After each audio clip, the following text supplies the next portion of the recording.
Welcome to the Wisepreneurs Project, where wisdom meets entrepreneurship. I'm Nigel Rawlins, and I provide down-to-earth practical advice to help people over 50, most often women, navigate the shift to independent professional work. I focus on providing you with actionable insights and expert advice to optimize your life and work, from highlighting productivity, health, and cognitive agility to mastering business, marketing, and knowledge management. I want to help you survive, grow, and thrive as an independent professional. In today's episode, I'm speaking with Peter Compo, author of the Emergent Approach to Strategy. Drawing on his 25 years at DuPont, Peter explains how businesses can adapt and thrive in unpredictable environments. His emergent thinking framework identifies key obstacles and guides decision-making, especially when a change in direction is needed. For independent professionals and consultants, particularly those in their 60s, Peter offers a structured approach to navigating uncertainty. He emphasises the importance of identifying and clearing bottlenecks to achieve a desired future. His insights highlight the value of adapting over time, staying creative, and overcoming challenges with discipline and flexibility. Welcome, Peter, to the Wisepreneurs podcast. Could you tell us something about yourself and where you're from? I'm from New York City originally, and where I grew up in a musical family, a long line of musicians in and around the city. But then I went on to get a degree in chemical engineering, got my PhD in chemical engineering, and moved to Wilmington, Delaware, where DuPont was, where I went to work for 25 years. And so since then, I've lived in Wilmington, Delaware, which for people outside of the States is not far from Philadelphia. Now, when you said in New York City, I think I read somewhere, your father was a musician? Both my parents were musicians. There were many generations of musicians on both sides. And now my son's a musician too, so it continues. So you're obviously a musician as well as a chemical engineer. Was it hard to not go into music yourself? Well, I was not doing that well back then. My early days were not so good. And so the music world was not for someone who needed structure. And going to school, and I went to school forever, and eventually they throw you out, That gave me the structure I needed, actually. But I never lost the music. And in fact, I'm doing more now, and I have a site where I have quite a bit of music on my YouTube site and so forth. So I never lost it. No, that's good to hear. Well, interesting you talk about music. You've had a musical career, but to be honest, doing a PhD, that's no mean feat. That's pretty hard work. And, I don't think I could ever do a PhD. I don't think I'd have the discipline to sit through it, and especially chemical engineering. I think if you just kind of hang in there, there were many people who did much better than me and were much smarter than me. But if you just kind of hang in there, you start to get the knack of it over time. And I enjoyed it, and I enjoyed the rigor of it and the logic of it, and so it was not a burden to do. Well, that's what I can see, because we're going to talk about your book, The Emergent Approach to Strategy, but the things that obviously have informed what I've read in that book, which I think is absolutely fascinating and absolutely fantastic, and I'll be honest up front, it has changed the way I think about business and my own business, but also that musical thing, because would you say that music's almost like a science in many ways, even though it's seen as creative and so on? I think this is one of the themes in my life, that I've seen the same patterns in music and hard science and engineering, and then in business and operations and technology development. I think all fields have a discipline and a rigor. It's just not obvious in the more abstract things, in the arts. Music is very abstract, but it doesn't mean that there's not this kind of underlying deep rigor to it. It's not arbitrary. It's not anything goes. And there is a great commonality amongst all endeavors. And also, we tend to call music creative, but, you can be creative in accounting too. You can find new solutions. You can find efficiencies and ways to help visualize what's going on. And, I always use accounting as an example because I thought that there were many times when a great finance accounting person could bring such clarity to a business. So I think we kind of label these things a little bit wrong by calling the arts creative, or maybe a R&D person who's making new products creative, but everybody else in the organization is not creative. I just don't think it's true. It's just a different field. It's a different endeavor. I think that's a very important point. All right. You've had a career of 25 years at DuPont. Now, I'm assuming you did a whole range of things. And I want to talk about your book. But what I want to know is, how did your career lead you to the book? And then we should talk about the book. Well, we started hitting it a little bit all through those different endeavors. And yes, I had a very diverse career at DuPont. I worked in many different ways and different people and different businesses, and also different levels of the company and marketing and business and operations planning. And I think that it was seeing, as I said before, the similar patterns in all of these things. And the particular pattern we're talking about, and that I'm talking about, is the Darwinian nature of creativity and change and innovation. And that was the thread that I saw, and not worth going into how I even saw it in my graduate research, that I worked on particles that would stick together. And there was a survival factor that was very, very natural selection like, but just in the physical domain. And so I had this interest all along in how does creativity occur? How does innovation really occur? And it stayed with me through all those experiences. But when I got to DuPont and the corporate world, and certainly DuPont was not alone in this, I was discouraged by the way people thought about innovation and about strategy. And the two are intimately linked, right? A strategy is to try to innovate, try to create something, some capability, some physical thing, some tangible thing or a capability that is new, that wasn't there before. And I was a little frustrated with the state of affairs of strategy and innovation thinking throughout the industry, not just DuPont. And I started taking notes and I started thinking, hey, I got to say something about this, And it kind of grew over the years. I would just keep taking notes and keep thinking and theorizing. I came into contact with things like complex adaptive theory. I studied biology a little bit. I listened to other people about it. And it was just one of those things that wasn't planned. And at some point I said, if I'm going to do this right, I'm going to have to quit and just go out and spend full-time researching and writing. And that's kind of how it happened. And the book emerged. So it did. What did your wife think? Oh, she was perfectly happy to have me go in the back and leave her alone, I'm sure. Because I was thinking, yeah, you quit your job and you went out to write and you've got this amazing book. Let's talk about the book. It's called The Emergent Approach to Strategy, Adaptive Design and Execution. Now, I'll be honest to the listeners, I have read it once on my Kindle, but I had to buy the physical book, work my way through it. I've taken 160 pages of, 160 cards of notes. I've distilled them down to about 50, and I've distilled it down to a page now. And I think I'm getting my head around it. But Peter, tell us something about why is it the emergent approach to strategy?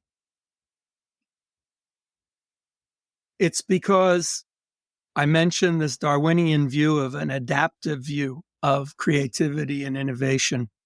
Actually, Darwin and biological evolution are probably the most inspiring case of what generally can be called emergence.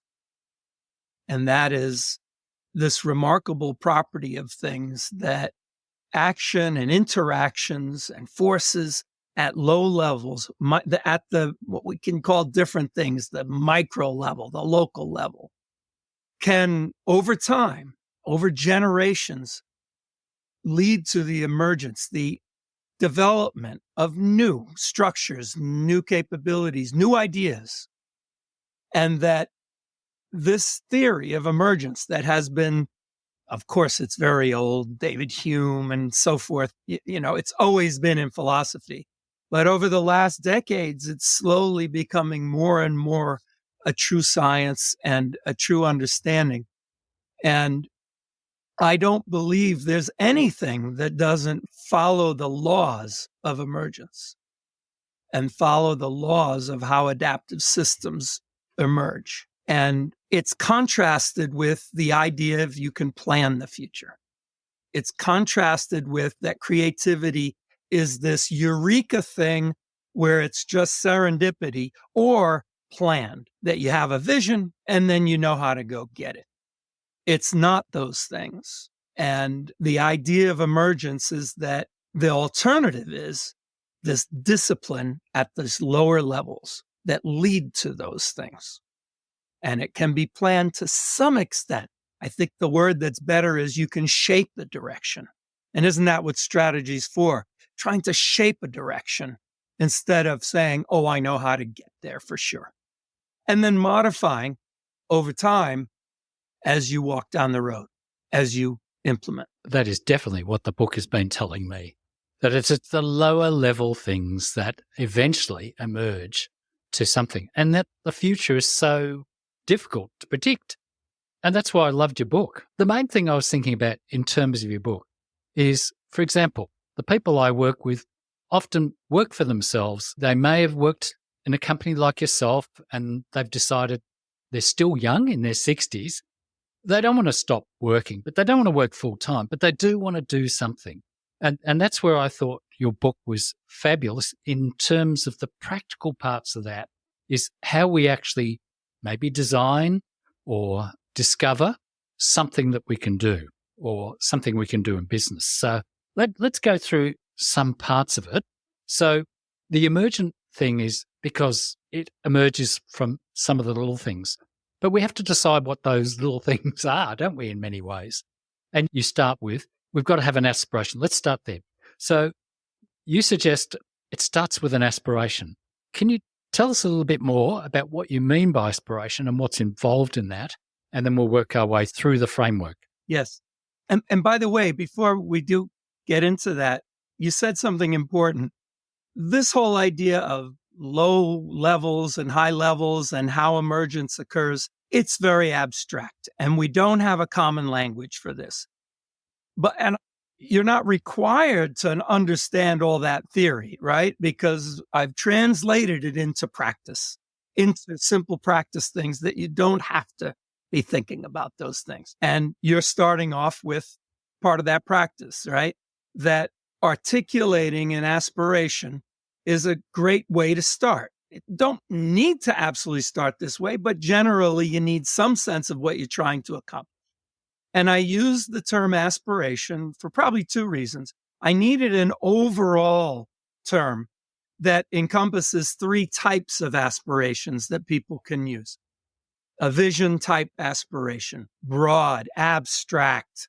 I don't know the specifics, but damn it, I want to go and be like this, right? Or do something like this. Or a mission, which is a little more specific, narrows things down, puts you in a little more of a box. I'm going to do this, but I'm not going to do that. Visions are more, what do I want to be? How do I want to feel? All that kind of stuff. And then there's a third type of general aspiration, and that is specific goals. I want to make X thousands of dollars by 2025. Pick it. It's usually got a number associated with it and a date, two numbers, a date and a number. So the theory of strategy and the emergent approach doesn't care what the aspiration is. It's not just for business. It could be for IT and HR, or people have even bugged me about articulating my musical composition strategy and what I'm trying to achieve there. What's my aspiration in composing? It doesn't matter, but the aspiration is very important because it narrows the world down of what might be. And as we're probably going to talk about in 1 minute, how you then work from that aspiration down to something else. The other thing I threw into my aspiration is, what are my values? What's important? All right. So that the aspiration, but having an aspiration doesn't actually make anything happen. We've got to figure out, what do we have to do? So let's move into that bit. So 2 quick points. Your aspiration may change as you work. Yeah, your vision may stay the same, but your specifics, your specific mission, your specific goals may change as you discover. So I just want to put that out there. There's nothing that says in the process. And in fact, everything is provisional when you're doing strategy like this. Think of it as a puzzle, and you could change any part at any time. So what do we do with an aspiration? Unfortunately, the vast majority of strategies out in the world, and I'm talking about from the biggest businesses to governments to the smallest community group and everything in between, is to take that aspiration, that goal, and break it into a million parts and make long lists of sub-goals. Okay, we want to increase profitability, or I want to get 10 new customers in a year. Okay, what do I have to do to get 10 new customers? Well, I got to do advertising, and I'm going to do that. And I'm going to do new collateral, and I'm going to do that. And I'm going to join this network, and I'm going to pay for this, and I'm going to develop these new products, and just work backwards until you've got essentially what's a laundry list of bullet points. And, that doesn't work. That's not a strategy. So in summary, so many strategies are designed where they say, I'll start with my goal, my aspiration, whatever it is, and I'll break it up into a million pieces. And this is often called cascading. And this is why so many strategies are lists of things to do. And they're not really strategies for a lot of reasons. Instead, the trick is to ask what's in the way. I call it the bottleneck. You don't have to use that term. It can be what's an obstruction, what's a limitation, what's a barrier, or just the words, what is in the way of keeping you from this aspiration? Rummel uses that term, Richard Rummel. What's in the way? This is really the magic to finding a strategy. And it's along the old folk wisdom, right? Of what's become folk wisdom. A problem well defined is a problem half solved. And that's really why the magic to finding strategy is articulating and understanding what's the bottleneck. So that's really the second step after aspiration. Okay. So to find the bottleneck, use an influence diagram. Can you explain what you mean by an influence diagram? Yes, it's really quite simple. And in fact, it looks like cascading. It looks just like this idea of breaking out an aspiration, a goal, specific or broad, doesn't matter again, working backwards from that goal. Some people call it reverse engineering. For example, Roger Martin and others call it reverse engineering. And that's exactly what it is. You work backwards and break up that aspiration.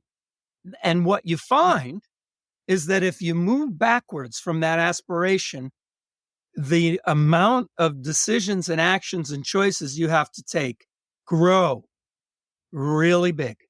So you have an aspiration to get 10 new customers. All of a sudden, you find you got a list of how many things that you might have to or maybe should do.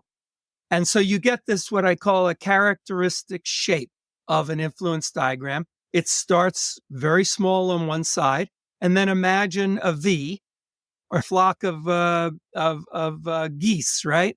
It's very small in the beginning, and it opens up, and it gets bigger and bigger as it goes back and actually scrolls out a little bit. It's not even a straight V. And on the left-hand side are all these possible actions you can take. I use the flock of geese. When you look up in the sky, you see the lead bird in the front, and then they're moving to the left, right? You see the flock, the V form out to the left. You could draw it any way you want. I just happen to go from right to left. And so that's the way you should visualize it, that the right-hand side is the point, and that's the aspiration. And the left-hand side is this huge number of things you might need to do or want to do. But again, it's not a strategy just to list all those things. So the second point then is, how do you decide which of those things to do? And that's where the bottleneck comes in. So smack in the middle of this picture of this V on its side, there's a line, a barrier, the bottleneck that says, I need to bust that bottleneck. I need to overcome it. I need to resolve it.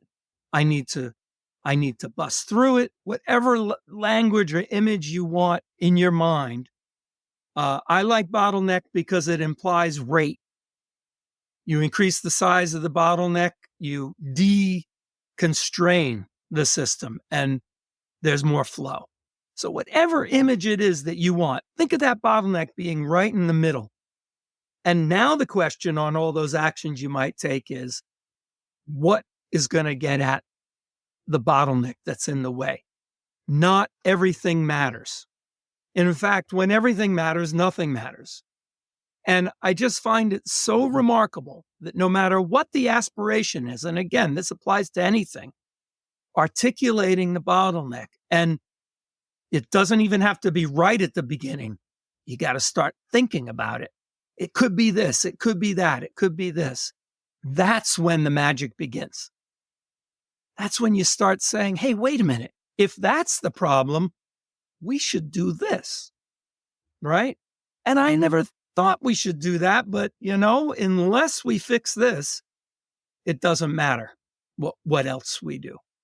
So the bottleneck is this thing in the middle that you got to fix, you got to get around, or else you can't get to the aspiration. Yep. It's the stuff we have to actually do.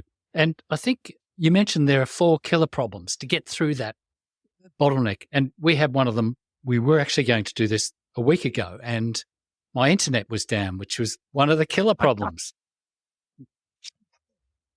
Well, we could maybe we'll throw in one other idea and then hit the killer problems. What is a strategy? A strategy. So think back again to that V on its side. And on the right-hand side is your single aspiration, and you work back. And I draw it. If you see the graphics, you will see choice, action, all of these possibilities on this big side, right? On the open V side. What is a strategy? A strategy is the central rule, the guiding light, the central principle that gives guidance for taking those actions such that you bust that bottleneck. Not such that you achieve your aspirations. It is true that your whole point is to achieve the aspiration, but you can't do it directly. You have to work through what will get rid of the bottleneck. And as you get rid of bottlenecks, your system improves. You get better, and you get the next bottleneck, and you keep going, and you're constantly elevating the situation as you fight off what's in the way. Now, that was very important, that idea of strategy. And we should talk a little bit more about strategy and then come back to what we call the killer problems. I had not realized that a strategy, in the way you define it, is actually a rule to make decisions against. And I've got to be honest, I've done lots and lots of things, but I've never been disciplined enough to follow a strategy rule until I read your book, and I thought, oh my golly. It's taught me to discipline. Rather than reading 50 different types of books, maybe I need to concentrate on the ones to help me reach my aspiration. So yes, I hadn't realized that through following your process, you come up with a rule, a strategy rule that you then stick to, which is really quite important. Well, this is a major outcome of the model. And I've derived strategy. This is not me just saying, hey, I think it's a rule. It actually comes out of a model of adaptive systems and a model of emergence that you can follow in the first half of the book. Not even the first half, the first quarter of the book. Again, you don't need this model to use the practice, but it's good to know that it comes from something foundational. There are very few people who have derived the function of strategy or the definition of strategy from a model. I know of one other who did it from game theory, but the vast majority of strategies in the world are not a game theory type situation, right? You're not faced with 2 or 3 very exact or very clear choices. And I'm also not the first person, though, to have suggested that a strategy is a rule. I think I'm the first also to be very clear that it is a central rule. It is the overarching rule that everything must adhere to. You can't have a rule that, okay, well, in this case, we're not going to do it, right? It is the overarching rule. Then there's other tools, tactics and plans and other things for dealing with smaller questions.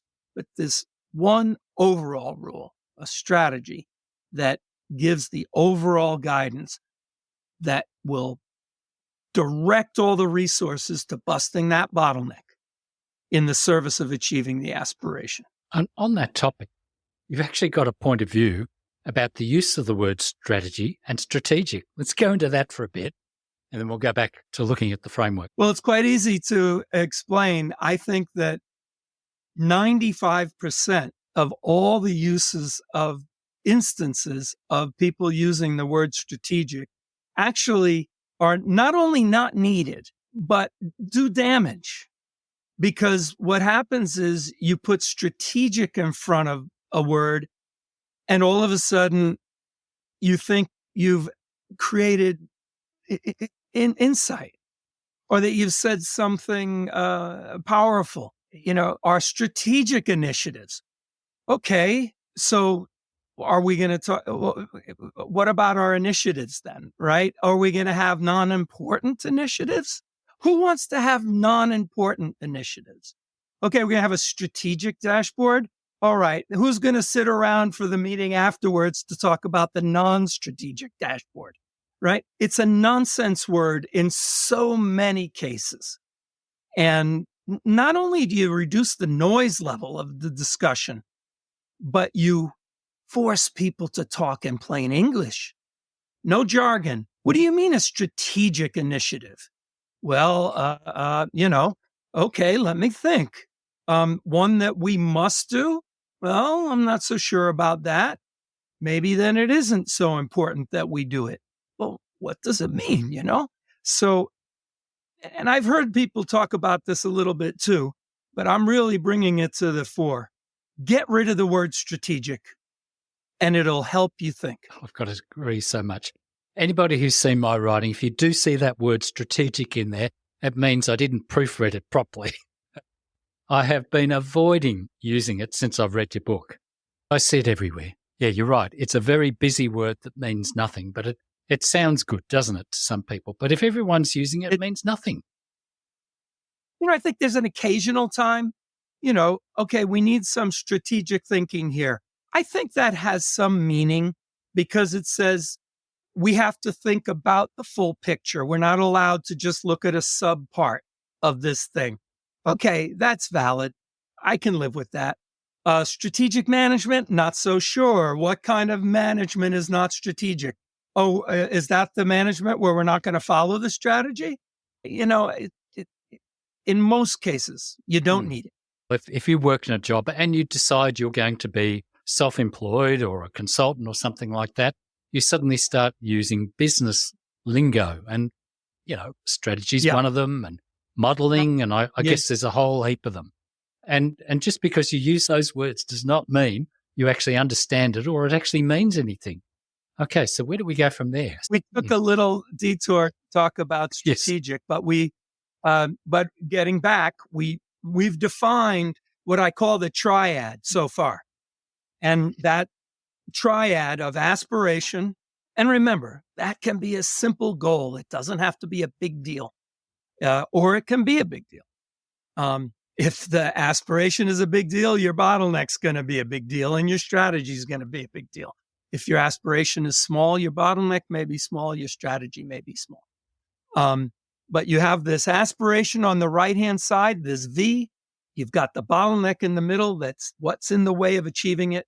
And the strategy is this central rule that brings together all of the choices and determines which are truly needed for achieving the aspiration by busting the bottleneck. And I call the aspiration bottleneck strategy triad. Actually, we should mention that within that V are all the things that we think we should be doing, and then we group them together a bit and then look at the interactions, because basically you label them all the variables that are affecting what we need to do to meet the aspiration. And then out of all that, we sort out, what's the major bottleneck?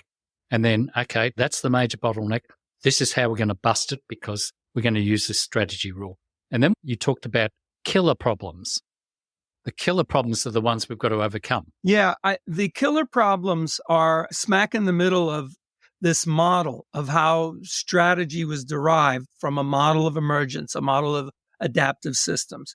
And what they say, if you keep that V in your mind again, that there are some fundamental barriers, not just your specific bottleneck, but fundamental problems that exist in all creative endeavors, all change endeavors.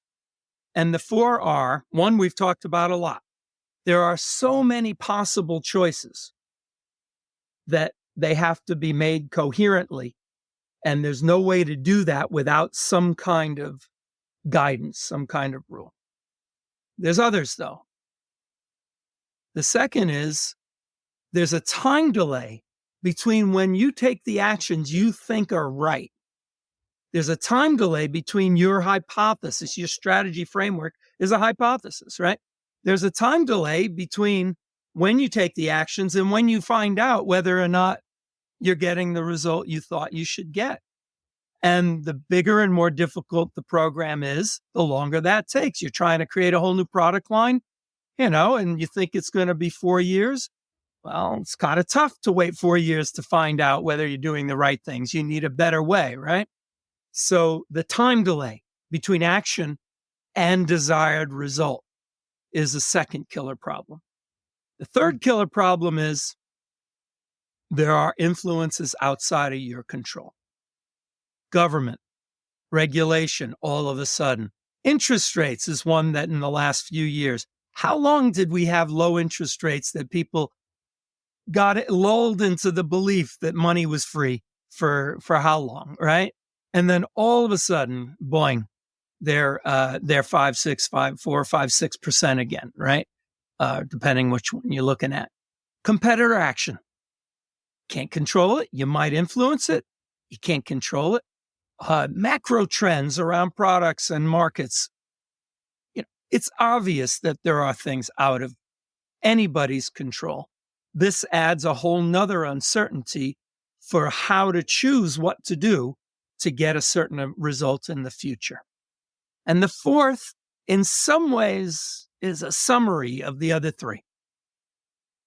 And that is, if you look at that V again, with all those possible choices on the left-hand side and possible actions and decisions you can make, and you look at that aspiration, what you're trying to achieve on the right, it's just terrible. But the thing that's most important, that aspiration on the right and achieving it, is the least actionable thing.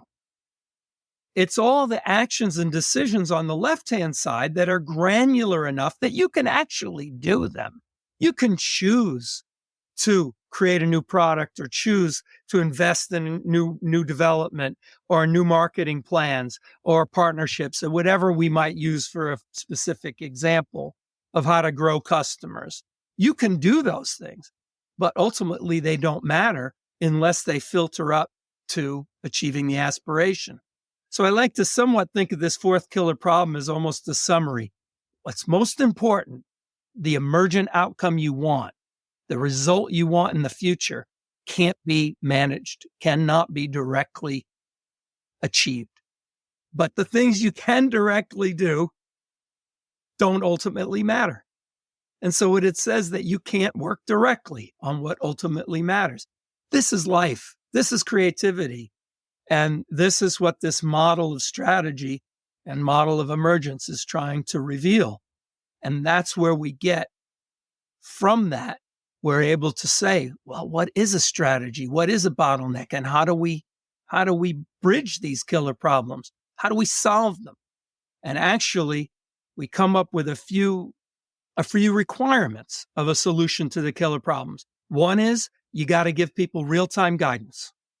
You can't say, I want you to work on this aspiration of develop a new product line that we think is going to take 4 years from now. That's not enough guidance. There has to be more specific guidance about what are the nature of the products, or what are they aimed at, and what resources we have, and things like that. And that information needs to be something can be followed in real time. The second thing is a solution has to be on the left-hand side of the influence diagram. It can't be, as we just said, directly getting the aspiration. And the third is the strategy. The solution to the killer problems must unify all those decisions. So you can't say you have a strategy for growing to 10 new customers within a year or two, or whatever time frame. Your strategy is to create a new product line. That may not give guidance to the rest of the organization. It has to unify. And the end of the story is the functional thing that most can meet those three requirements and are the best solution to those killer problems that are universal to all creative effort, is a rule, a central rule. And that's why a strategy is so powerful. It can achieve meeting these requirements. It's the best possible way to meet the requirements. Tactics, plans, metrics, they can all meet it to some extent, but they're limited.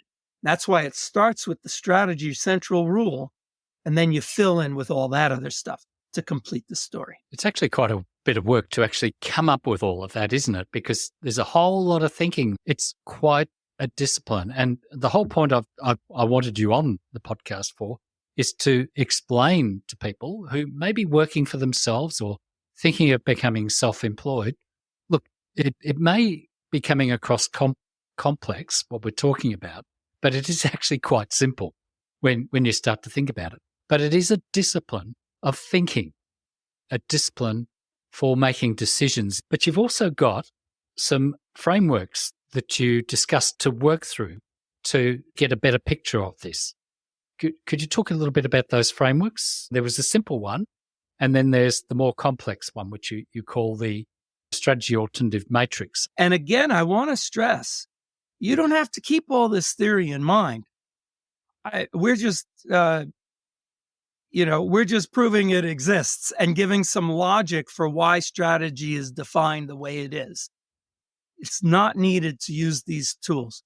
So a simple tool is the one we've already talked about, the triad. The simple statement of, can we articulate our aspiration?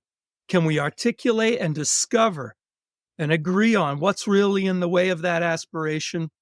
And then what is a central rule that will help us focus on that? And maybe we should give a very simple, follow up on that example we were giving. We feel as though we need to increase the number of customers we have. And a traditional way is to write down all the things that a business has to do and do it better, right? Every single thing.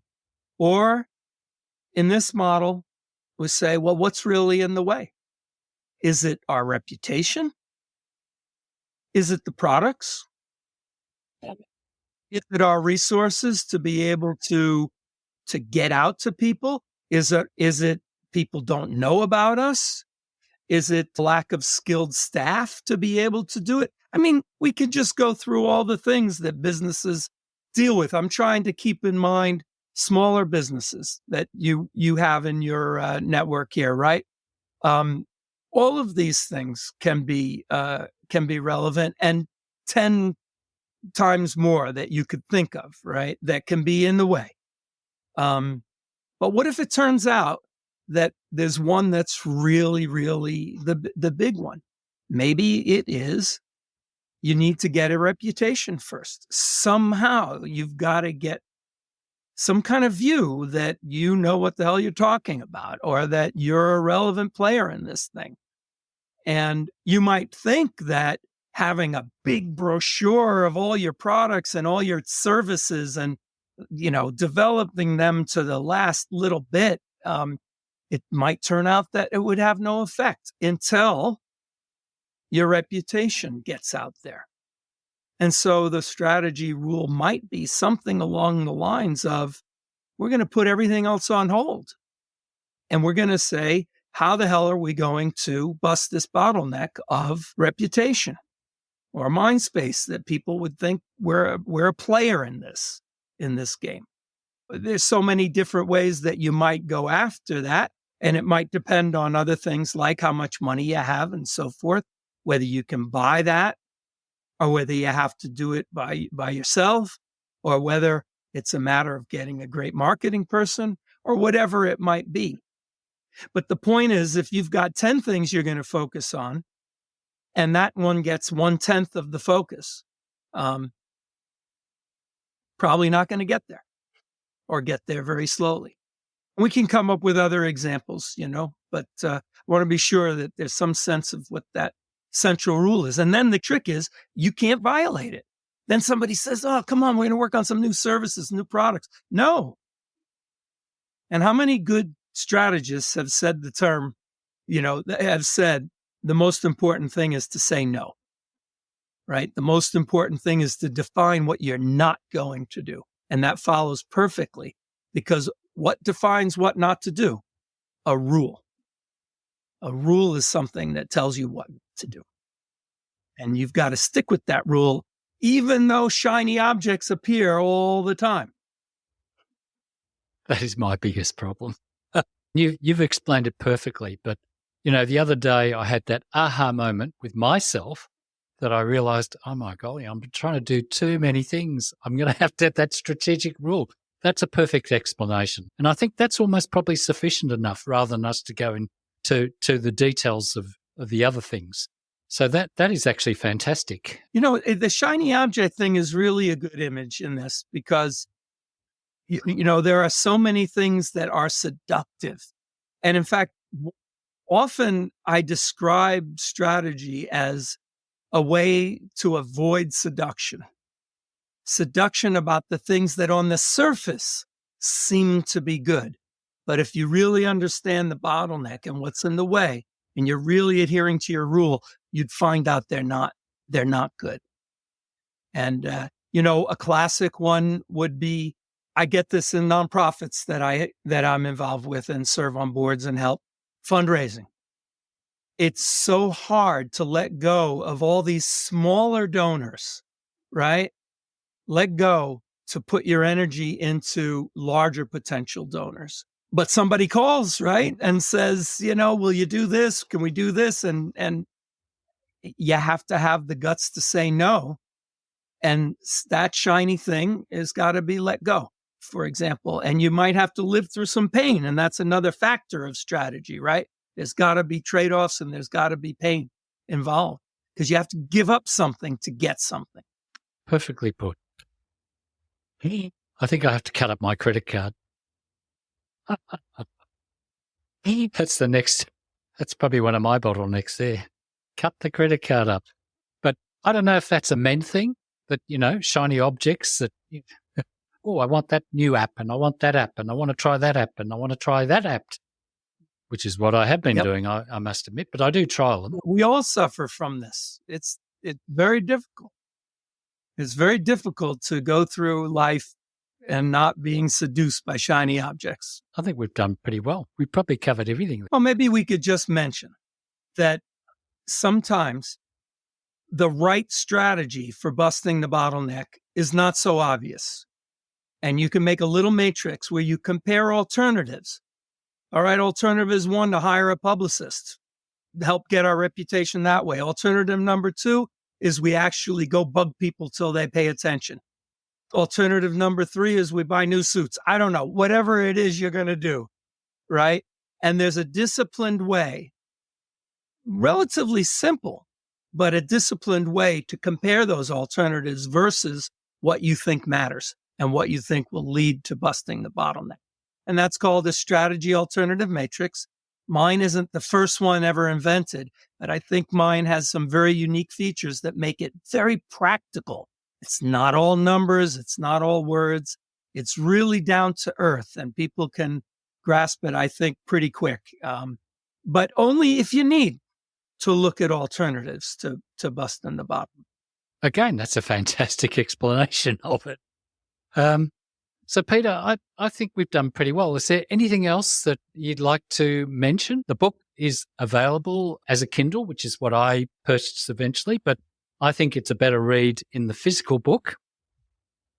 I think it's much better in your hand and it's much easier to refer back to. So on the Kindle, it's often difficult to go back and reread. I'm rereading it for the third time now, going into aspects and getting a deeper understanding of it. Your writing is very, very good. And there are gems in there that every time you go back into it, you get a better picture and a better understanding. So is there anything else that we haven't covered that you'd like to say? I think we hit the core, and that there's really no need to pile on at this point. I will say that we're working on a guidebook to help bring this out in even a little more detail and a little more practical bent, kind of how to implement those design principles that are throughout the book, and that it is design principle based, not strategy advice based. Don't get my book if you're looking for a strategy to do something, right? I don't give advice on what you should do. This is all about how to find your own reality, discover what you know to be the right thing to do. Actually, a perfect way of explaining that, there aren't answers in the back of the book. You've got to figure it out and do it yourself. And isn't that real life? And the way I describe it in part 2 of the book, we hit this a little bit, and maybe it's worth saying. Creativity, innovation, and strategy development is like solving a puzzle. It's not like following a recipe. You pick your aspiration, then you do your bottleneck, then you get your strategy, then you do your tactics and plans and your metrics, and then you implement. No, it's all one big mess. But imagine the puzzle that's a little different from the traditional. It doesn't have clear endpoints. Pieces change color. You'll never have all the pieces. I love it when people say, oh, as if this is meaningful. Sometimes you got to make a decision without all the data. But what do you mean? There is no data of the future, and decisions are only about the future, right? It's a puzzle that the pieces will never fit. You'll never have them all. Never have all of them. You'll never even know where the ends are. And most important, there's no picture on the top of the box top that tells you what the picture should like. You've got to discover it. That's what creativity and innovation is about. And what I've tried to provide people is a theory, but more important, a practice, simple in many ways, methods for finding that picture for yourself. Because that's real investigation. That's real creativity. That's fantastic. All right, Peter, how would you like people to find you? I will put all of this in the show notes and your book and where to find it. So how do they get in contact with you, Peter? I think you definitely can find me on LinkedIn. Of course, that's global. So message me there. Or you can go to emergentapproach.com, which has quite a bit of extra information, some additional examples. Something we didn't talk about, but you might find fun is the 5 disqualifiers of strategy in Chapter 8, which are some fun tests that you can use to decide whether you're right on track. There's some extra examples in addition to the ones in the book. So emergentapproach.com or LinkedIn. And of course, the book is available from online retailers and obviously Amazon worldwide. Fantastic. Peter, thank you very much for being my guest. I was very, very reluctant to talk to you until I read your book a couple of times and really studied it. I'm still obviously coming to terms with it, but you've been a fabulous guest, and I hope people I've got a good sense about what you've been saying and how useful it is. So thank you for joining me. It's been a pleasure. Thank you for listening to the Wisepreneurs podcast. I hope you enjoyed this episode. Please consider subscribing to the podcast, and if you're feeling generous, buy me a cup of coffee to keep me going. Thank you.